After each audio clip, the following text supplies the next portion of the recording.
I've argued that there is what we can call a breakaway civilization that probably uses very advanced technology in some areas. I don't know how many areas. And in all likelihood that there's a program that takes us off this planet and goes beyond. How far beyond, I don't know. It's interesting, and I'm sure everyone in this room is aware that I might have a different perspective on this than my colleagues on the panel here. And it's not that I think that everyone else is wrong, and I'm right. I certainly am sure that I'm wrong about a lot of things. But what I would suggest is that we're only best moving forward when we deal with, as a community, with evidence that we can call verifiable, and that when we take it to the rest of the world, we can defend.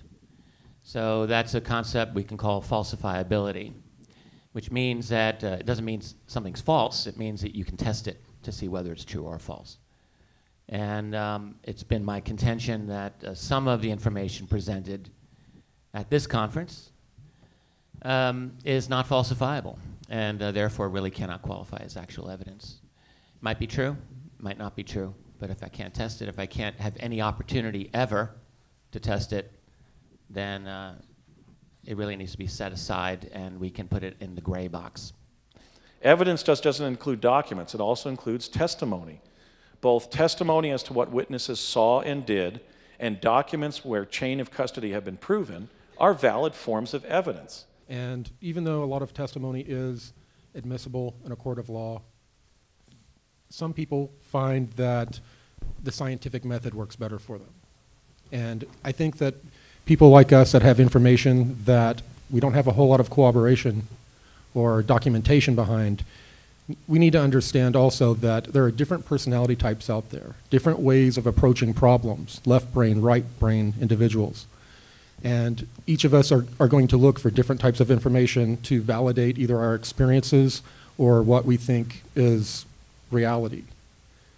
So I think that each of these different personality types and left and right brain type people need to realize that, and also realize that people that call themselves experiencers are heavily invested in getting to the truth, whatever that is as well. Wait a minute, okay? I'm now an engineering section chief on the Apollo program, and actually we had the S4B contract, which is the engineering. It's the command center of all the Apollo missions. And actually NASA was involved. We had the paperclip people come in, but you guys don't understand. Douglas did all of this work 4, 5, 6, 7 years before NASA even existed. And so we have massive documents about going out into space, not just going to the moon. That was the first phase of an enormous program that Douglas had come up with the fellows in the secret think tank. So let me just say, how did my secretary get involved, okay? I don't want to make it complicated, and I don't want to try to sidestep it. Could we? Excuse me, just a moment. If we could focus on the secret space program, and we'll just have to book you for a whole weekend because you have stories that we want, you know, that are great. Okay. But if we could just focus on how you view the evidence of the government's all right. and the non-governmental evidence for the secret space program. I appreciate that. I know. Okay. And you're precious. Back to my secretary. Okay, no kidding. Wait a minute.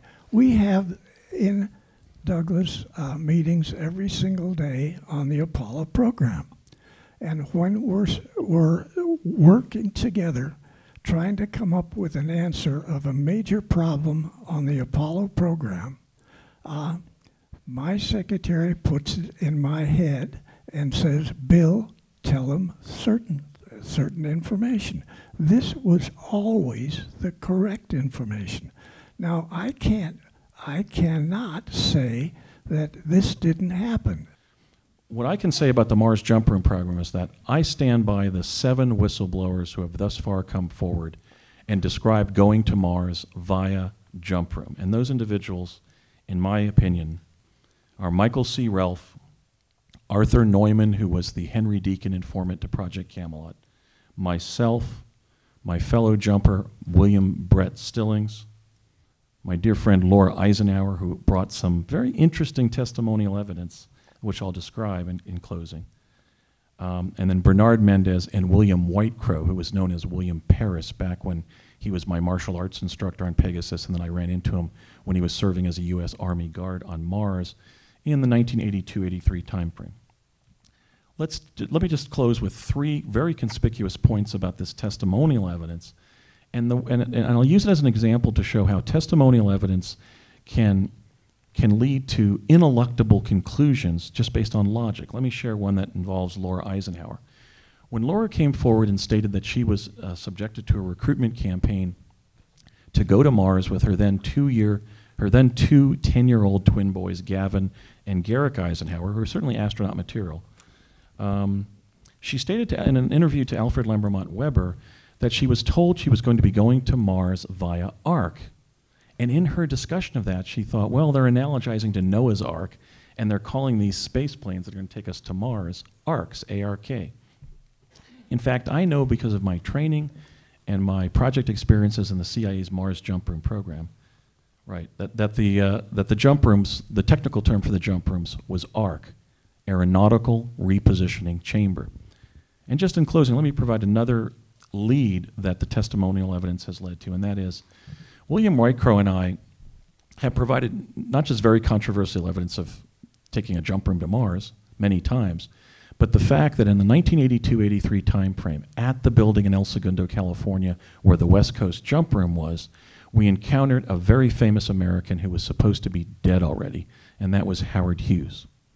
And recently, we've been doing interviews with Major General Mark Music and Douglas Wellman regarding their book, Boxes, The Secret Life of Howard Hughes, in which, to my satisfaction, they prove that Howard Hughes' death was faked in April of 1976 so that he could work on sensitive technical projects connected to the CIA, like the Glomar Explorer and the Mars Jump Room program, without the risk of assassination or abduction.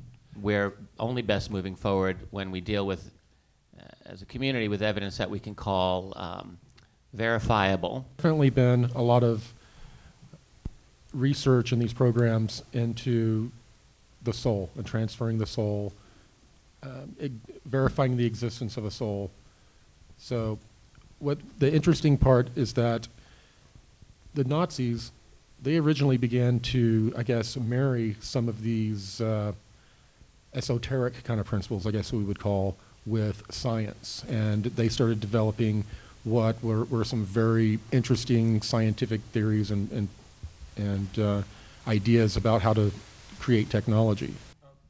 So on Friday night, I did the presentation on the Navy Secret Space Program. Tomorrow I'm doing a workshop on Antarctica and the Secret Space Program down there, and basically tracing how the German breakaway group established their presence in Antarctica using the German companies that were the ones fulfilling the tenders for the different flying saucer prototypes. So tracing the involvement of companies like Fokker-Wulf and the Siemens Corporation, Messerschmitt, and how these German companies worked with American companies both prior to the Second World War, during the Second World War, and after the Second World War in Antarctica, and how that evolved into what Corey describes as the interplanetary corporate conglomerate, which has its headquarters, or had its headquarters, in Antarctica. And I'll be also relating that to the discoveries of these ancient alien artifacts in Antarctica, and why the secret space program down there in Antarctica is really putting a lot of effort into researching and finding out how these artifacts might help them further develop their programs. Yes, this is real. On top of that, you've got the entire history of testimony of UFO crash retrievals, testimony dealing with attempts to replicate the technology through the so-called ARV, Alien Reproduction Vehicle, which I credit that story. I think is a true story. So we've got the motivation, that is anomalies in space, to investigate. We've got the means to study, that is retrieval of exotic technology, UFOs. And there's enough good evidence that we've been working on replicating them. And then you've got stories from NASA talking about encountering bases and beings out in space. So to me, that's more than ample motivation for a highly secret space program. On top of that, you've got billions, maybe trillions of dollars of missing money through the financial black hole at the center of our global financial system. It's reasonable to ask, where's some of that money going?